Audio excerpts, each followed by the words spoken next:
अगर आप mutual fund में लमसम इन्वेस्टमेंट करने के लिए सही टाइम का वेट कर रहे हैं तो इससे अच्छा टाइम नहीं मिलेगा इन्वेस्ट करने का।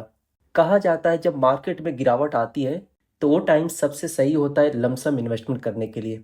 तो ऐसे टाइम में मैं आपको एसबीआई म्यूचुअल फंड के एक फंड के बारे में बताऊंगा जो इस टाइम पर लमसम इन्वेस्टमेंट करने के लिए बेस्ट ऑप्शन है। और सबसे अच्छी बात यह है कि इस म्यूचुअल फंड का ऑल टाइम रिटर्न 20% से ज़्यादा का है। और ये ऑल टाइम रिटर्न्स ऐसा नहीं है कि 5 साल या 10 साल का रिटर्न है। इस फंड की एज 25 साल हो चुकी है और 25 साल से कंसिस्टेंट 20% से ज़्यादा का रिटर्न्स दे रही है। अगर इस फंड में किसी ने जब से फंड लॉन्च हुआ है तब से सिर्फ 2,000 रुपये की एसआईपी स्टार्ट किया होता तो आज के डेट में 2,000 की एसआईपी से 1,72,00,000 रुपए का वेल्थ बना होता। तो परफॉर्मेंस वाइज देखा जाए तो ये फंड बहुत ही बेहतरीन रहा है और आगे भी ऐसे ही परफॉर्मेंस की पूरी उम्मीद है। हेलो एवरीवन, मैं भूपेंद्र और आप देख रहे हैं द टुमारो गोल्ड चैनल। दोस्तों, अगर आप एक बिगनर इन्वेस्टर हैं और मार्केट की ज़्यादा नॉलेज नहीं है तो म्यूचुअल फंड में इन्वेस्टेड रहना बहुत ही बेस्ट ऑप्शन है। क्योंकि डायरेक्ट मार्केट में इन्वेस्ट करना रिस्की इन्वेस्टमेंट होता है और दूसरी तरफ गवर्नमेंट स्कीम या कुछ सेफ इन्वेस्टमेंट स्कीम में निवेश करके अपने पैसों को तो सेव कर लेंगे बट आपके पैसे पर वो ग्रोथ नहीं मिलेगी जिससे कि उस ग्रोथ रेट से आप इन्फ्लेशन रेट को बीट कर पाएंगे। तो यहाँ पर सबसे बेस्ट ऑप्शन जो बनता है म्यूचुअल फंड में इन्वेस्ट करना। क्योंकि म्यूचुअल फंड में एक्सपर्ट्स होते हैं जिनको फंड मैनेजर बोलते हैं, जो वेल क्वालिफाइड और एक्सपीरियंस होते हैं और अपने एनालिस्ट के बेस पर हम जैसे निवेशकों के पैसे को अलग अलग सेक्टर और अलग अलग टॉप परफॉर्मिंग कंपनी में इन्वेस्ट करते हैं और जिससे कि हमें एक अच्छा रिटर्न्स देखने को मिलता है। और इसके लिए हमें डेली मार्केट को ट्रैक करने की ज़रूरत नहीं है और ना ही ज़्यादा सोच विचार करने की ज़रूरत है। इसके लिए सिर्फ एक बार आपको अपने मोबाइल फ़ोन से म्यूचुअल फंड की कोई भी ऐप डाउनलोड करना है और वन टाइम केवाईसी कंप्लीट करना है। फिर अपने बैंक अकाउंट से लिंक कर दो। और अगर आपको एसआईपी के रूप में इन्वेस्टमेंट करना है तो आप महीने की कोई एक डेट चूज कर लो जिस डेट में आप चाहते हैं कि आपकी हर महीने की एसआईपी आपके अकाउंट से डिडक्ट होने के बाद म्यूचुअल फंड में निवेश होता रहेगा। वहीं दूसरी तरफ अगर आपको लमसम इन्वेस्टमेंट करना है तो लमसम इन्वेस्टमेंट करने के लिए कोई डेट चूज नहीं करनी है। आप सिर्फ केवाईसी कंप्लीट करके रखिए और अपने बैंक अकाउंट को लिंक करके रखिए। फिर आप जब चाहें विदाउट एनी टेंशन कभी भी और किसी भी फंड में निवेश कर सकते हैं। अब समझते हैं एसबीआई के इस फंड के बारे में जिसका नाम है एसबीआई कॉन्ट्रा फंड। अगर मैं इस फंड के पास्ट परफॉर्मेंस की बात करूं तो इस फंड ने लास्ट 1 ईयर में 43.89% का रिटर्न्स दिया है। वहीं लास्ट 3 ईयर्स रिटर्न्स की बात करें तो 27.43% का रिटर्न्स दिया है। और लास्ट 5 ईयर रिटर्न्स की बात करें तो 31.65% का एनुअलाइज रिटर्न्स दिया है। सिंस इंसेप्शन रिटर्न्स की बात करें जो कि थोड़ी देर पहले मैंने बताया था कि 20% से ज़्यादा का रिटर्न्स दिया है, तो इस फंड ने सिंस इंसेप्शन 20.1% का रिटर्न्स दिया है। ये फंड लॉन्च हुआ था 5 जुलाई 1999 को। तब से लेके कंसिस्टेंट इस फंड ने 20.1% का एनुअलाइज रिटर्न्स दिया है। यहाँ पे बहुत लोगों का कन्फ्यूजन भी रहता है कि 20% हर साल रिटर्न्स नहीं मिलता है।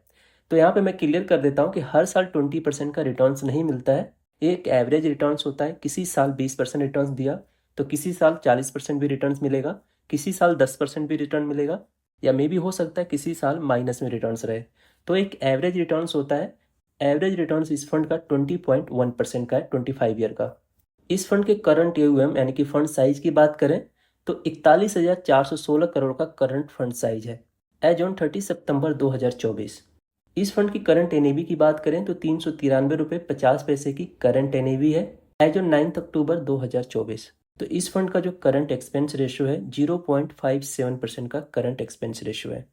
एक्सपेंस रेशो का मतलब ये होता है कि म्यूचुअल फंड में जो पैसे हम इन्वेस्ट करते हैं उसे मैनेज करने का चार्ज होता है जो कंपनी हमसे लेती है। यानी कि म्यूचुअल फंड को मैनेज करने के लिए मैनेजमेंट चार्ज कंपनी हमसे लेती है। अगर एग्जिट लोड की बात करें तो इस फंड में 1% का एग्जिट लोड चार्ज लगेगा। अगर आप किसी कारणवश 1 साल से पहले अपने म्यूचुअल फंड को आप रिडीम करते हैं तो आपको 1% का एग्जिट लोड चार्ज देना पड़ेगा। और 1 साल के बाद अपने म्यूचुअल फंड को आप रिडीम करेंगे तो किसी भी तरीके का कोई भी चार्ज नहीं देना पड़ेगा। इस फंड में मिनिमम इन्वेस्टमेंट एसआईपी के रूप में आप 500 रुपये से स्टार्ट कर सकते हैं और लमसम इन्वेस्टमेंट करना है तो मिनिमम 5,000 रुपये से लमसम इन्वेस्टमेंट कर सकते हैं। दोस्तों, अगर टैक्स इम्प्लीकेशन की बात करें तो short term capital gain tax 20% का लगेगा अगर 1 साल से पहले अपने म्यूचुअल फंड को रिडीम करते हैं तो। वहीं long term capital gain tax 12.5% देना होगा 1 साल के बाद अपने म्यूचुअल फंड को जब भी कभी आप रिडीम करते हैं तो। जो टोटल आपका वेल्थ गेन होगा उसमें से 1,25,000 रुपये के ऊपर टैक्स नहीं देना होगा।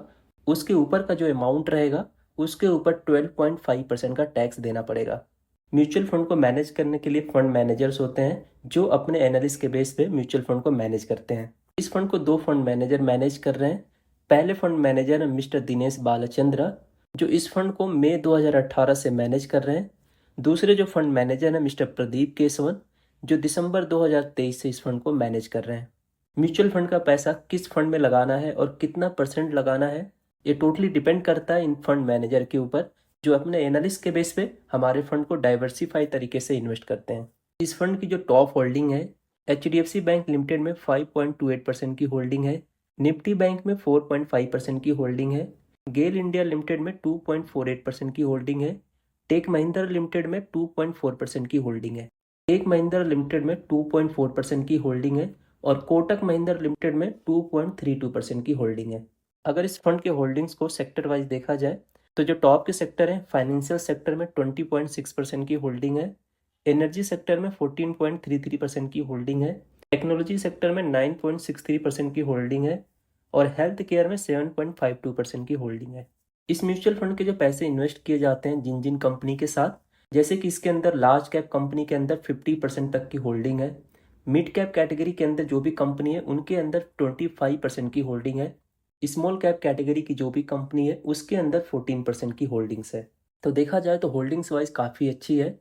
इसमें 50% जो लार्ज कंपनी है उसके अंदर इस फंड का पैसा इन्वेस्ट किया जा रहा है। जब ये कंपनी परफॉर्म करेगी तो ऑटोमेटिक हमारा म्यूचुअल फंड भी परफॉर्म करेगा और यही रीजन्स है कि इस म्यूचुअल फंड का जो पिछला रिटर्न है वो काफ़ी शानदार रिटर्न रहा है, जो कि मैंने बहुत सारे म्यूचुअल फंड के साथ कंपेयर करके देखा तो इतने लॉन्ग टाइम में इतना कंसिस्टेंट 20% का रिटर्न बहुत ही कम म्यूचुअल फंड है जो दे पाते हैं, जबकि इस म्यूचुअल फंड ने 20% से ज़्यादा का रिटर्न जनरेट करके दिया है। दोस्तों, अब म्यूचुअल फंड कैलकुलेटर के माध्यम से समझने की कोशिश करते हैं, अगर आप इस फंड में 2 लाख रुपए इन्वेस्ट करते हैं तो एक टाइम ड्यूरेशन के बाद कितना वेल्थ बन सकता है। और दोस्तों, आप भी अपने गोल और नीड के हिसाब से इसे कैलकुलेट कर सकते हैं। इस फंड ने 25 ईयर से कंटिन्यू 20% से ज़्यादा का रिटर्न्स दिया है, लेकिन अभी के लिए हम ये समझ लेते हैं कि इस फंड में अगर 18% का रिटर्न्स मिलता है तो 20 साल तक कंटिन्यू इन्वेस्टेड रहने पे क्या वैल्यू मिलेगी। तो 20 साल में जो हमारा एस्टिमेटेड रिटर्न्स बनेगा 2 लाख के सामने 52,78,607 रुपये का एस्टिमेटेड रिटर्न्स बनेगा। 2 लाख रुपए जो हमारा इन्वेस्टेड अमाउंट है उसके साथ जो फाइनल वैल्यू बनेगी 54,78,607 रुपये। अब म्यूचुअल फंड में मिलने वाले कंपाउंडिंग के पावर को समझिए। 20 साल जो आप इन्वेस्टेड थे 2 लाख रुपए के साथ, तो 20 साल में आपको 52 से 54 लाख रुपए तक की वैल्यू मिल रही थी। वहीं सिर्फ 5 साल और अगर आप इसमें इन्वेस्टेड रहते हैं, यानी कि आप 5 साल तक और रुक जाते हैं, 25 साल तक कंटिन्यू इन्वेस्टेड रहते हैं, वहीं 2 लाख रुपए के ऊपर जो एस्टिमेटेड रिटर्न्स बनेगा 1,23,33,725 रुपये और इन्वेस्टेड अमाउंट के साथ जो फाइनल वैल्यू बनेगी 1,25,33,725 रुपये। यहीं पे एक दूसरा सिनेरियो लेते हैं कि किसी के पास अगर अच्छा खासा वेल्थ है और वो लॉन्ग टाइम के लिए म्यूचुअल फंड में इन्वेस्ट करके छोड़ देते हैं। मान लेते हैं कि 10 लाख रुपए किसी के पास है इन्वेस्ट करने के लिए, 18% एक्सपेक्टेड रिटर्न के हिसाब से जो 10 लाख रुपए इन्वेस्टेड अमाउंट होगा उसके ऊपर एस्टिमेटेड रिटर्न जो बनेगा 6,16,68,627 रुपये और इन्वेस्टेड अमाउंट के साथ जो फाइनल वैल्यू बनेगी 6,26,68,627 रुपये। तो कंपाउंडिंग का कॉन्सेप्ट बहुत क्लियर है। जितने लंबे टाइम तक के लिए अपने पैसों को आप होल्ड करेंगे आपको कंपाउंडिंग का बेनिफिट उतना ही ज़्यादा आपको मिलेगा। अगर आप 3 साल, 5 साल या 10 साल के लिए म्यूचुअल फंड में इन्वेस्ट करेंगे तो शायद आपको वैल्यू नहीं देखने को मिलेगी जो आप सोच कर आप इन्वेस्टमेंट जर्नी स्टार्ट कर रहे हैं। मेरा मानना ये है कि आप म्यूचुअल फंड में जब भी इन्वेस्ट करें आप हमेशा लॉन्ग टर्म का विजन रखें। अगर आपको शॉर्ट टर्म के लिए इन्वेस्ट करना है तो कोई ऐसी जगह इन्वेस्ट करिए जहाँ पर आपका जब मन करे तब अपने पैसे को निकाल सकें। दोस्तों, म्यूचुअल फंड में आप उसी फंड को निवेश करें जिस फंड को आपको आने वाले टाइम में किसी रीजन की वजह से निकालना ना पड़े, तभी आप कंपाउंडिंग की पावर को समझ पाएंगे और इसको फील कर पाएंगे। आई होप मेरे इस वीडियो से आपके इन्वेस्टमेंट प्लानिंग में हेल्प होगी। अगर आपको मेरी वीडियो अच्छी लगी है, मुझे मोटिवेट करने के लिए एक लाइक ज़रूर करें और अगर आपके फैमिली और फ्रेंड सर्कल में कोई म्यूचुअल फंड में इन्वेस्ट करना चाहते हैं उन तक मेरे इस वीडियो को जरूर पहुंचाएं। अगर इस वीडियो से रिलेटेड आपका कोई डाउट इंक्वायरी है तो मुझे नीचे कमेंट सेक्शन में जरूर कमेंट्स करें। मिलते हैं नेक्स्ट वीडियो में। जय हिंद।